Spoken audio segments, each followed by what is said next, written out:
Idol, magandang tanghali sa inyong lahat. Alam niyo itong puno o kahoy, bunga. Ito ang sasabing bituon. Gamot daw ito mga idol sa mga bukol, mga galis, sa katawan, cancer.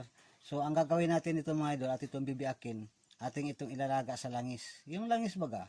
Tapos yung langis, lagay natin sa sambuti, yung ating panghaplas. Walang masama pag nagtay tayo ng ganito. Isinusubukan ko na at maraming nang patunay sa ganito mga idol na may gumagaling nga. Kaya try natin. Wala namang masama pag nagtay tayo, di ba? Malay mo, ito nga makaano sa ating katawan, makatulong.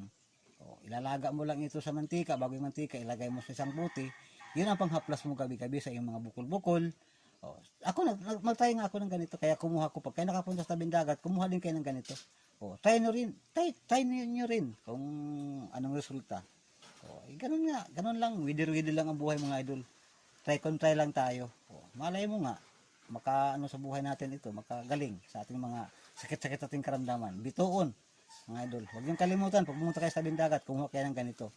Malay mo nga naman, wala namang mawala sa atin pag nagsubok tayo ng ganito. So yun lang.